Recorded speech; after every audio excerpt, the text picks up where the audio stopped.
facing and how this can help us get some more out of the quant studies that we do. I've taken a recent study that most of you have been working on. It's Pogo.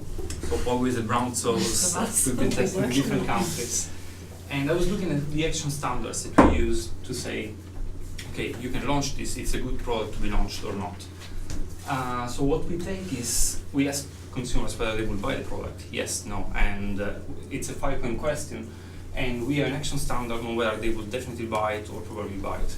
So in this case, for Pogo we are telling Unilever if the product has 25% top box, so definitely will buy, or 60% top 2 box, then this is good to be launched. So that's what we are telling them. It's a benchmark that we take. So we told them, this is based on previous projects we've been running. We've been running 14 different projects, and it's projects covering different countries. So, bouillon, different categories, bouillon, stock, sauces. So different categories, we've been doing average, and we said 25% top box would be good enough, 60% top 2 box would be good enough. So that's what we told them. And we did it in these different countries. So we tested South Africa, Germany, Netherlands, and the UK. So that was the action standard that we provided. Now, what I wanted to get into is how clients could challenge this type of action standard. Are you telling us we're wrong? I'm not saying that. I'm saying there are things I think you should be aware of. Risking your life. Okay, let's look at it again. It's 25% top box, 60% top 2 box.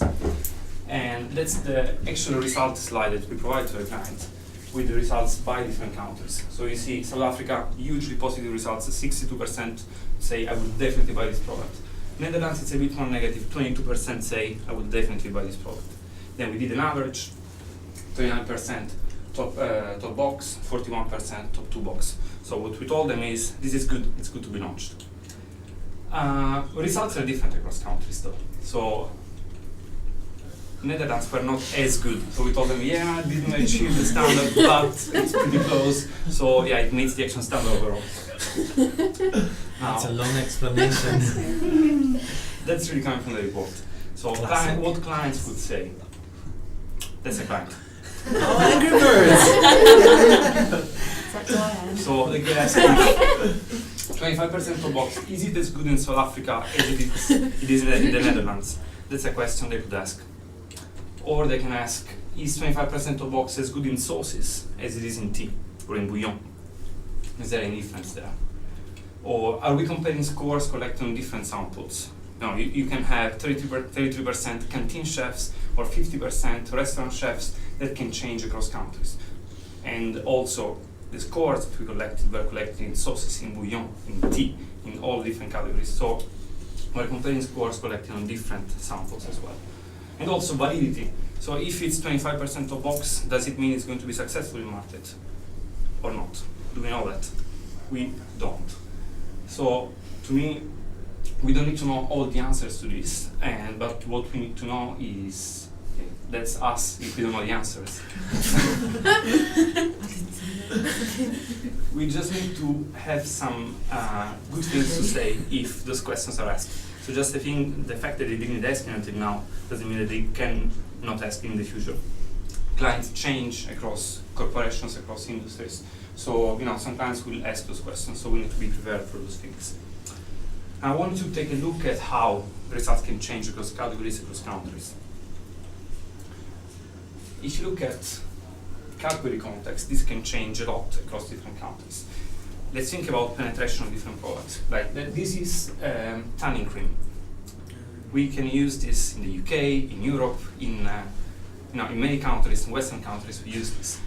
But across different countries, this changes quite a lot, and the culture can change. This is a whitening cream that you use in Japan or in they use it in Japan. They use it in the Middle East. So if you were to compare scores across to test the same product in different countries, you will get very different results. And that's just because the culture is different. Just because people use this in different ways.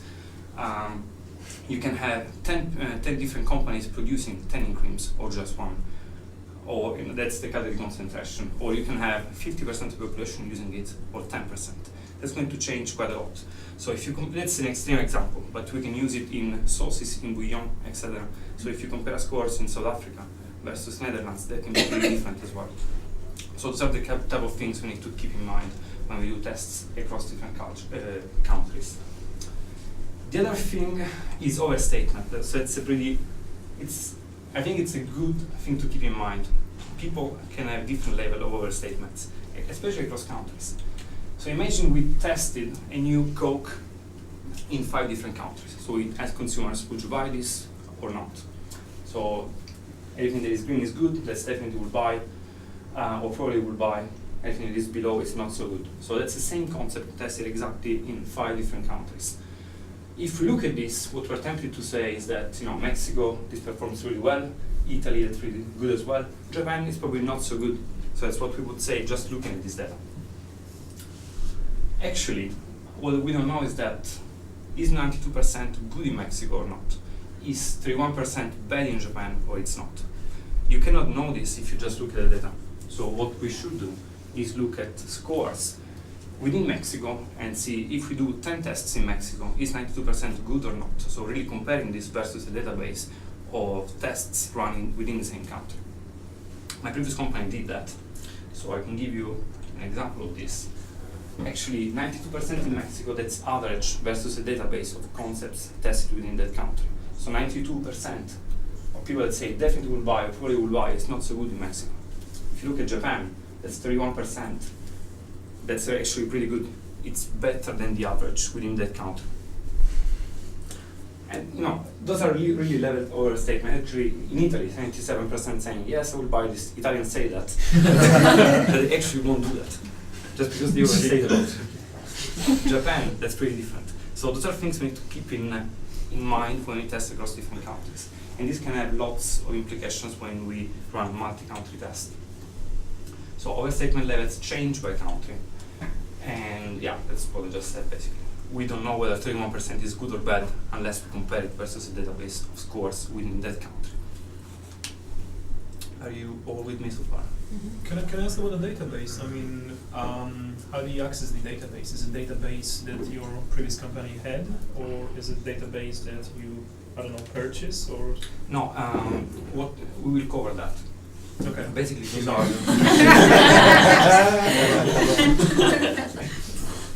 something more overstatement. Overstatement doesn't change only across countries. Can change also across different consumer groups. So normally we see younger people overstating more than older people. Women overstating more than men. You can have different level of overstatement for different type of people. And the other thing is that category involvement changes a lot across demographics. So if you were to think about a technology product, you can see younger people more interested in it and older people less, or they really don't know how it works. So really the sample has a huge impact on the scores that you get. So that's something to keep in mind. What does this mean for us? So we've seen that overstatement level changes across countries, across demographics. Category context and maturity can change across countries. Think about the whitening cream and the tanning cream. And the other thing is the involvement can change across demographics. We've seen the young boy and the older woman with a mobile phone. What this means is that we cannot aggregate results by country. Imagine that was 92%, that's 20%. If next time a client comes to us and say, I want to test in those 3 countries, the score we will get is pretty high. So we'll tell them, yes, launch, that's pretty good. If next time they come back and say, I want to test in Netherlands and not in South Africa, scores are going to be very low. We cannot afford to give different recommendations based on the countries that they want to test in. So maybe we need to test in 3 or 4 different countries. That depends on the client. What we need to know is that the recommendation that we give cannot be influenced by that. Or at least if we don't have anything else, we should take this into account and know this when we write recommendations. Makes sense? Yeah. The other thing is comparing score across different samples is again methodologically not correct. So now this is all the negative stuff. What can we do about this here is databasing, which may sound like a very geeky thing to do. but actually it's the difference between being this guy and being this guy when we speak with the client. Databases can give us context, so we go from 25% will buy your product to 25% will buy your product, which is better than the average product in this category.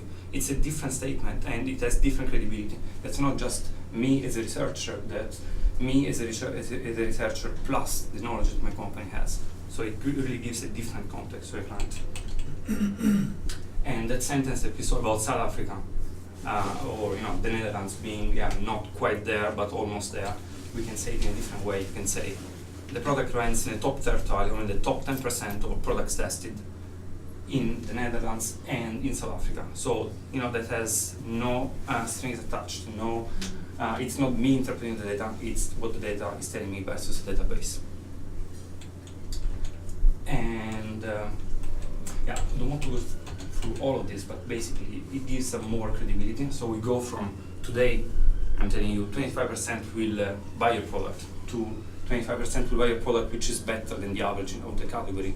Or in the long run, I can also tell you this is predictive of your market success, because if you score 25% on top box, then your product is going to be successful in market. And that's based on validation, based on concept that we tested, that we saw in market, and in market were successful. So really a different level of credibility.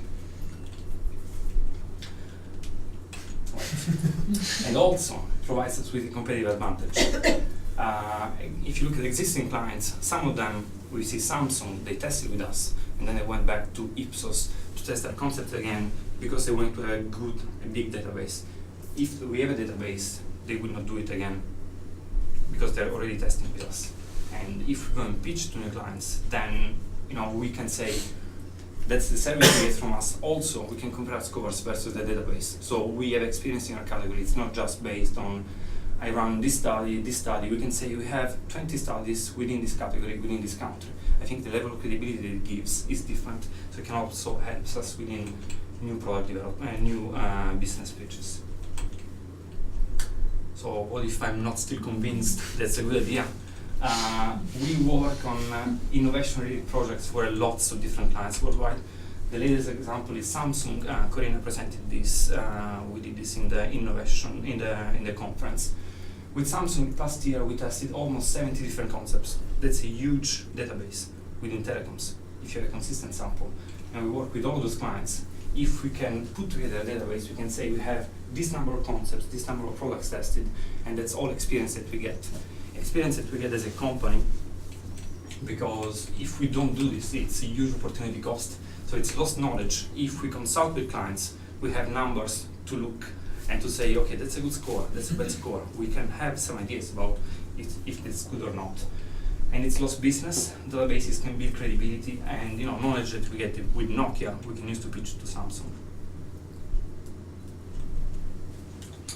How do we build a database now that we want to do it?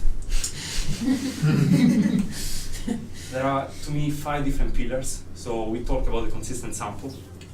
Means we count database together chefs and farmers, let's say, or canteen chefs, restaurant chefs. We need to keep scores for all the different samples. But later on, we can think about aggregating them. If we see that there is no difference between canteen chefs and restaurant chefs, then we can think about building a broader, bigger database. But we need to start looking at them separately. But it says if we always keep the same quotas within the sample, that means that every project.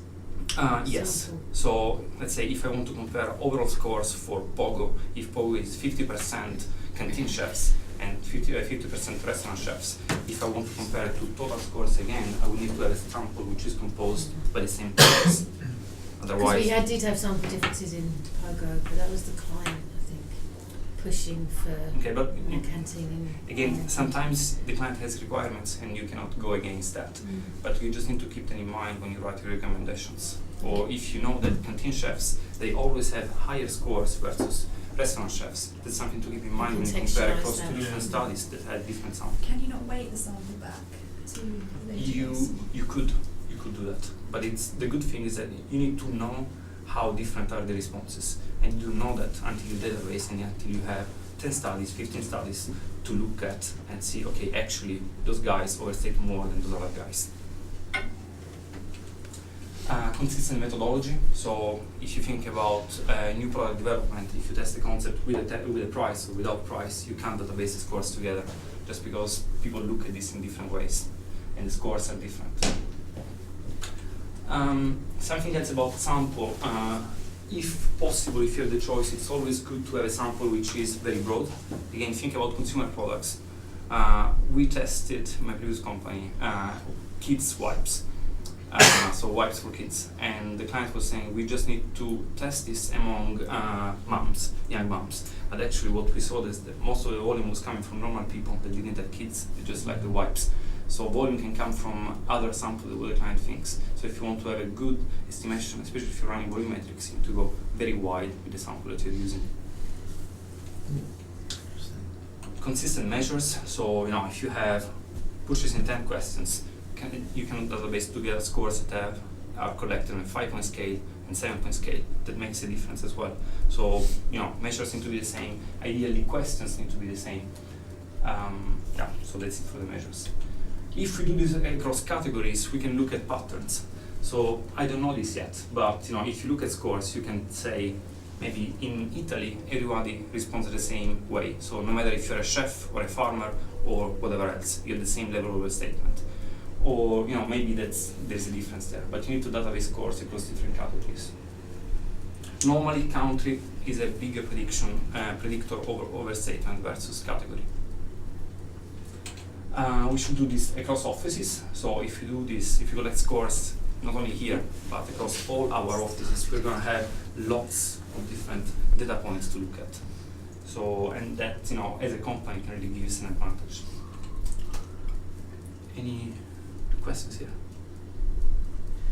What's kind of the robust number of studies to have in a database? So normally the minimum I would say is 25. That's already good enough. I think that goes really in terms of how credible can the database be to clients, and that's part to a Q&A I have later. I think that's a point we need to address anyway. Measures into database, don't think about this now. I would say key questions like purchase intent, relevance, attraction, those are the questions we can ask consistently across different type of categories. If those are the questions we should have. Volumetric measures like purchase frequency, how often do you buy this, when would you buy this if it's a new phone, or units, sourcing questions, and the more the better. So if you have Van Westendorp or any measure, any question you can ask in a consistent way, then that we should database. So we need to have a kind of a question template as well for account studies for these evaluations. Because we don't have that. We kind of remember what we did on the last project in terms of how we asked it. And it's not always entirely the same. Yeah, I agree. I mean, it's good to have a template to follow. Sometimes clients have different requirements, so the questions will change. But if we have the choice, then we should always go for the question that is the template and that we already have database for which we have numbers. So you can't always do that, especially if you work on custom studies, very different studies. But if we can, then that's the direction we should go towards. Q&A, I have a couple of questions myself, and then we dive. So how do we position this to clients? This shouldn't be our key selling point, so we're not to change cadence into Ipsos, TNS, or Nielsen. We have different strengths, so this should be something that we do on top.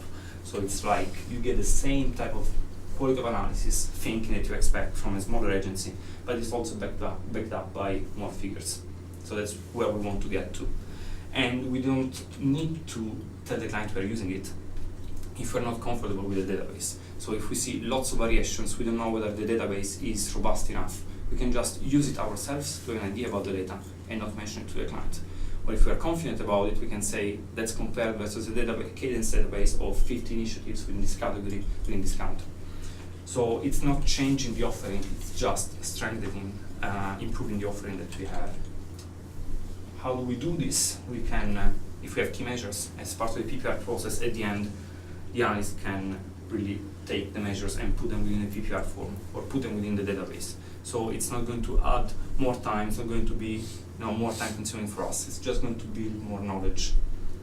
Those are my questions. I don't know if you have questions. How did you go about starting your database, and would you have a template that you would set up for us? Yeah, that's something we need to think about together. So I'm actually looking for volunteers to work on this.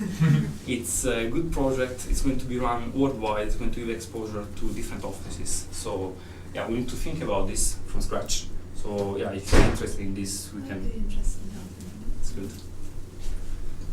Is there a way to ask, I mean, having a database is great, but we're still sort of, I think, maybe early stages in some of these product categories, and as you know, we're not as big as Needs and other Right. companies, so it will take us a while to get, to have 25 studies in everything.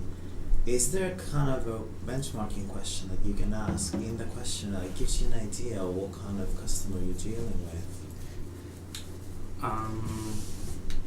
What do you mean by this? I don't know exactly what I mean. In a way of like assessing why Mexico is different from Because other some kind of countries. attitudinal or Yeah. some, yeah. That's part of the culture. It's things that you cannot know in advance. If you have measures, after a while you start to see patterns. So if you take, let's say, why would you buy, if you will buy this product or not, then you start to see patterns. You cannot explain why that's happening. Maybe it's culture, maybe, in Japan people tend to be very shy about things. They don't want to commit and saying, yes, I will buy this if they're not certain they're actually going to do it. Probably in Italy or in Mexico, I say, yeah, I will buy this, but then, you actually don't do this. It's part of the culture. It's less important, I think, to understand why they do it, rather than understand what they're doing and what patterns do we see. Mm.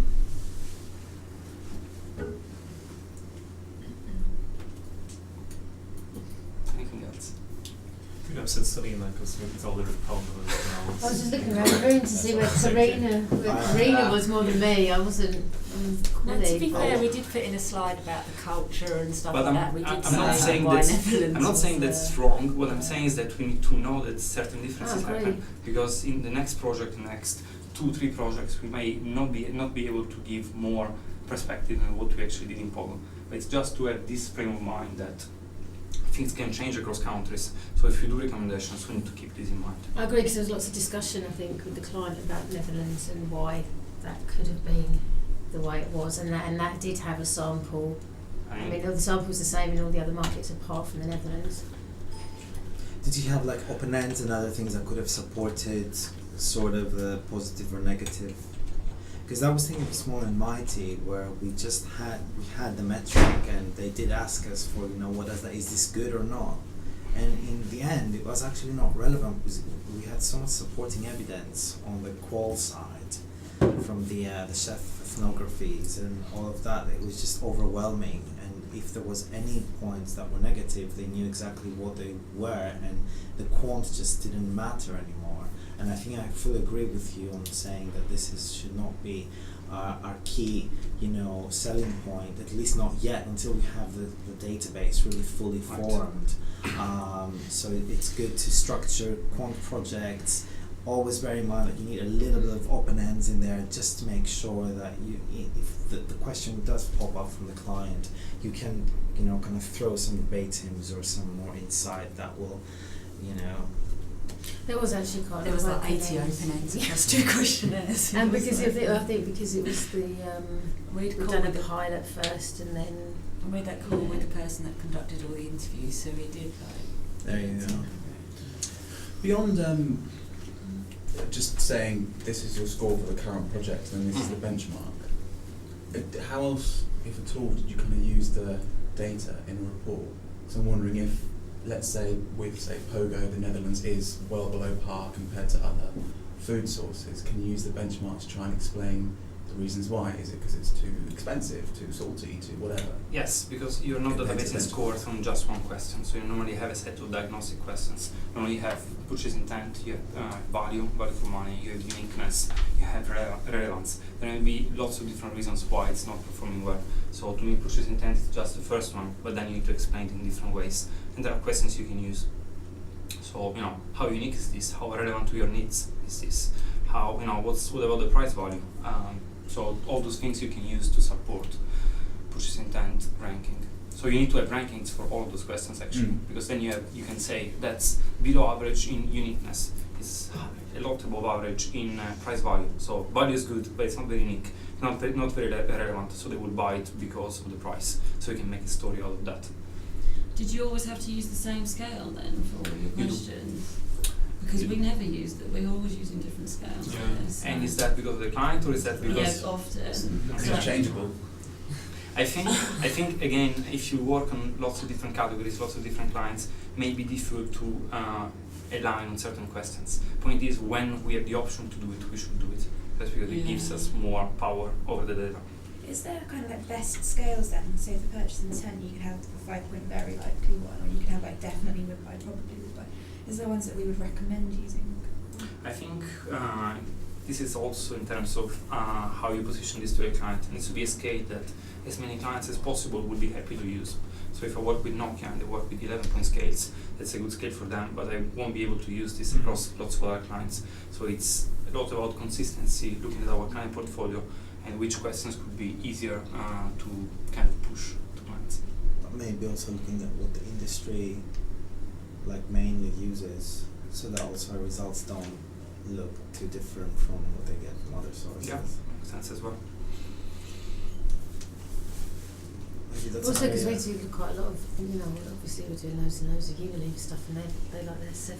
Yes, it's Scale, like don't they? Soda Bauschenal. or 10. So it's like 7. within the 10. same questionnaire you'd have 7 and 10 and 5. I think those are valid concerns. Sometimes mine's good, sometimes mine's good. I mean, I'm not saying that it will be possible to actually have a very big and robust database. I'm saying that we should try to have it. It won't be possible for many clients because we work on custom things and they have their own ideas. But if we can enforce some kind of scale, standard scale we want to use, then we should try to do it. Started doing this on the So there is no. I'm not saying that we will have good results with this. We can try and then see how many clients will implement it. But I think if you just look at Samsung, at 70 different concepts, it's pretty huge, I would say.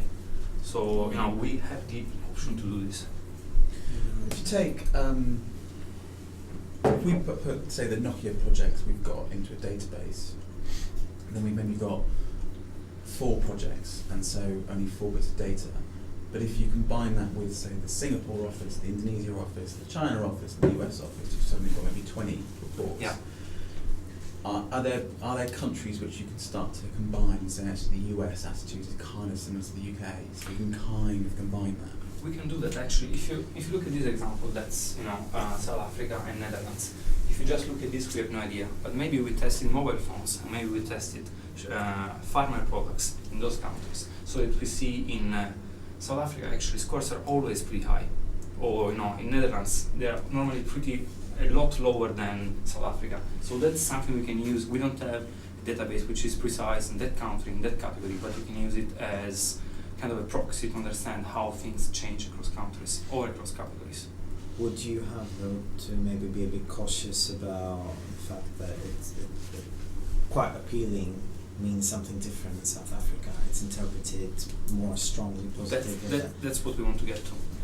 That's the thing, that kind of understanding we want to have. So does that mean that you'll need almost, I don't know, like a number of different faces to the database in terms of scores, but then there'll be stuff by country? Yes, you can build conversions actually. If you have a big enough database, you can build conversions, and you can say 25% in South Africa means 80% in this other country, which means so you can actually build conversions if you have lots of scores across different countries.